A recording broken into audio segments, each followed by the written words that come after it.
arch with these two crepes, and they are just about to meet.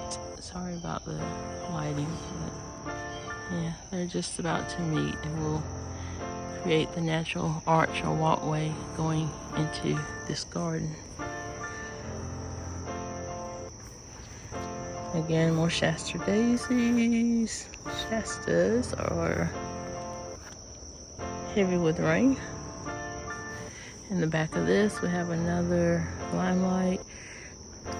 It's actually a limelight, and then the other two beside it are cuttings that were stuck in the ground. They're coming up. That this fall will be rehoused. This in the back corner is a camellia. It has white blooms on it. That is why it made it to the moon garden.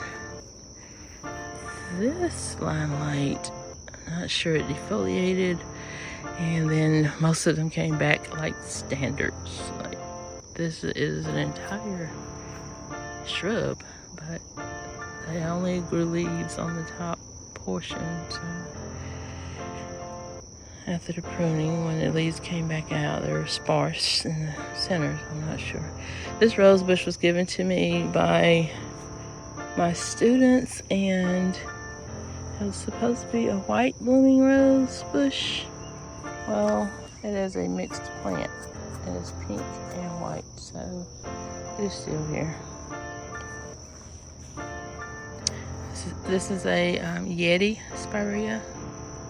I had it somewhere else, and I saw how pretty and white it was, and I figured it wouldn't look like it at the base of this crepe myrtle. So it does. It is really filling out nicely. It's been cut back several times. This is the third season for this entire bed. It's just 3 years old. And this is a 3-year-old. This is the third season for it of a limelight.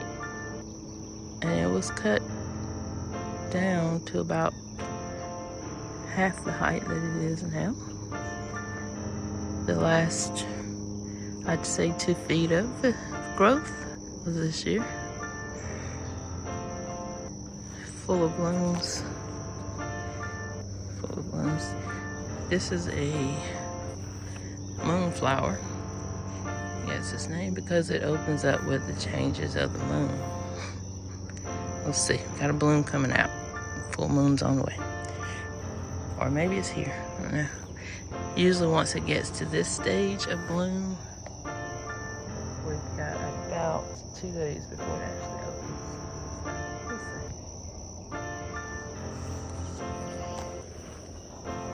We'll see. I've got some lamb's ear. I have some in other parts of the garden that I'm going to relocate to fill in some of the bare spots that are right in here behind the Shasta daisies. Yeah, that's my plan anyways. We have the carex. I mentioned little carex grasses here.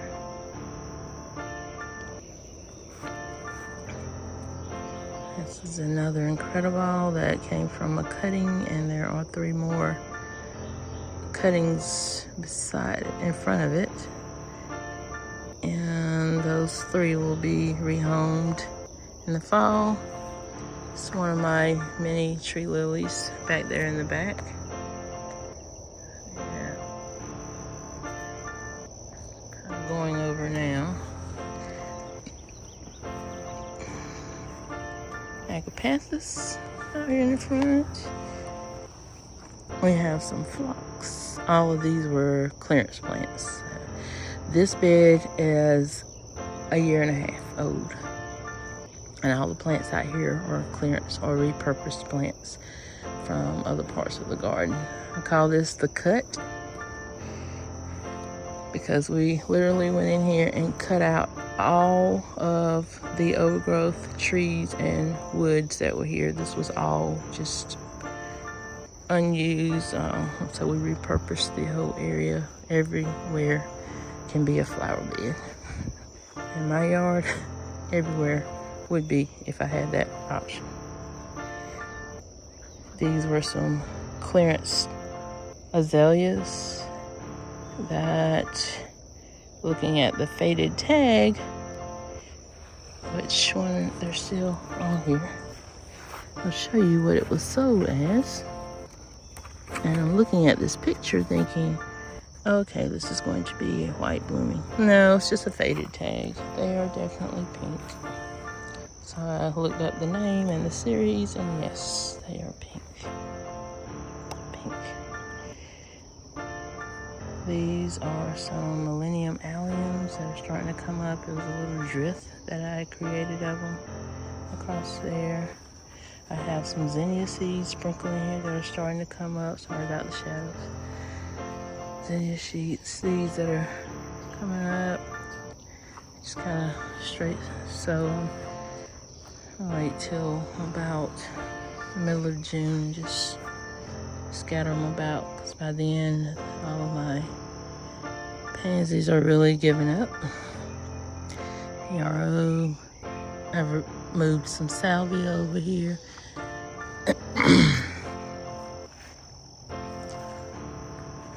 That is a couple of spireas. There's an andina in the back. There is actually a hydrangea hiding under here. It is not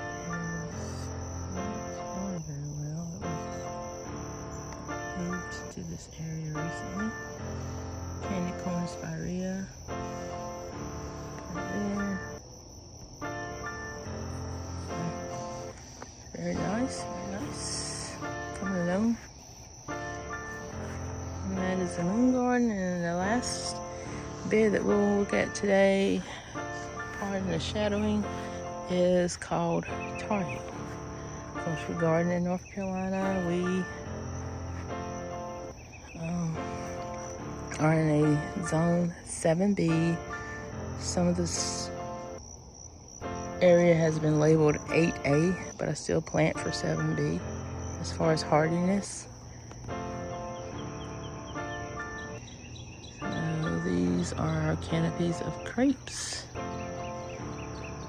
These darker burgundy ones have white blooms on them. Natchez, of course, are going to be white. The center ones have a light pink bloom. Have cannas back there.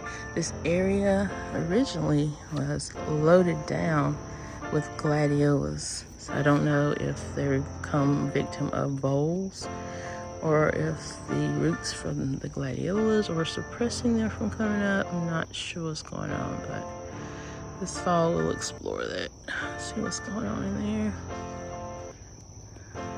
Because I really do not know. I have some bachelor buttons. These are relocated from behind the back side of the house, and I put them out here in this bed because, you know, and blue is really purple in the landscaping business. So yeah, it's as blue as I can get right now. I have seen some true blue plants that I will definitely be adding to this bed. This is a Nepeta, second flushing on it coming out. It had a cutback. We have some thyme that I am anticipating spreading towards each other, but neither variety is wanting to be the one. So we'll see. This end, the thyme is doing really well. It's kind of filling in better. This was moved, Anabelia. It was moved recently. No, actually, I purchased that. I got it for $7 from a local nursery. And planted it there. Forsythias, I cut them way back when they're out of their season because they put on growth like crazy. So they'll be double that size by the time the fall gets here. They have a very nice fall color. This azalea is looking so much better. It's getting a little bit more consistent watering. Actually, have water directly going onto it now instead of just the overheads. There is a rogue oak tree right there that will be done away with. Yeah. We got these two azaleas bloom a magenta. I'm not sure the variety because there were cuttings off of my mom's azalea. She's had for over 40 years. I'm pretty sure we don't know the name of that. Yeah. This is another Gaura that is starting to come back out for a second flush. It was cut way back. Some pink cone flowers. I want to tell you about this bed. You put it out here and it's labeled as white. Yeah, we've been getting a lot of pink, so I'm not sure. I know for sure that these are not dependent on soil. Well, I don't say for sure, but I'm thinking they're not soil dependent for coloring, but they're definitely pink. And of course the irises are going over. This is the first year for my irises. Purchased all of those and they had a very nice showing for the spring. They were planted in the fall. This is another crepe myrtle that was my intent for it to be a white crepe myrtle, but it is definitely blooming very light blush pink. So, okay. The stonecrop, or autumn joy, it's already starting to put on autumn color for the flowers, or starting to blush out for the flowers. So, and there's a little Nandina drift that I've got going on here, and all of these were moved from other parts of the yard because we had to extend our front steps. So I moved the plants from there and made a drift at the front side of this. If I step back, maybe you can get a better view of the toe, the great toe, and the other toes. I'll try to put an aerial shot in so that you can see how it looks from up top, the actual tar heel.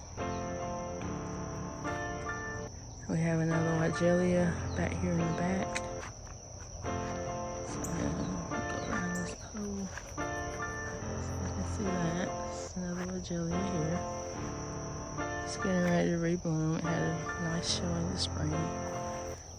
I guess you can tell that I'm really fond of all of these crepe myrtles, the Natchez variety of crepe myrtle.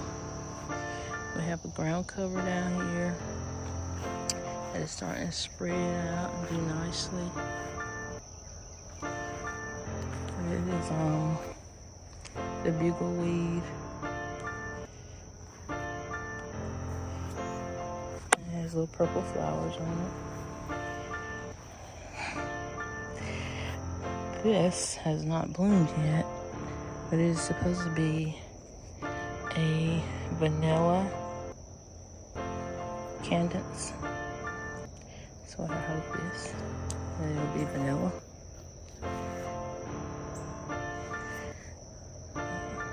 We've got some David phlox that's spreading everywhere it drops seeds. We have little phlox plants coming up. I'm not complaining, I'm okay with that. This is a camellia that was supposed to be white blooming. Yeah, pink. So, yeah, I'm not a fan of pink, but I'm having to embrace the pink in this yard because a lot of stuff is coming over. I bought these gladiolas that are definitely salmon. Yeah, they had a nice salmon flush. Were purchased and packaged for white gladiolas. Not white. So yeah. These elephant ears right here are a return appearance. This is another limelight that can actually do whatever it wants to. I'll be happy with it. Filling in this area is fine. But yeah, we purchased these elephant ears as one pot. And I split that and put several in different places. Well, these are the elephant ears that will run everywhere. A couple of years, this bed was just full of, and en masse. That is an amazing display. People stop all the time and ask, where did you get black elephant ears?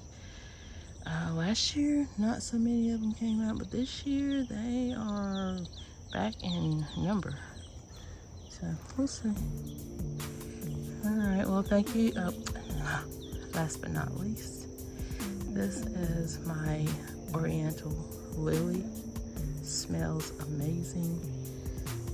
I came in and was gonna do some supporting on it, but it has a nice droop to it. It's kind of framing that area in so nicely. So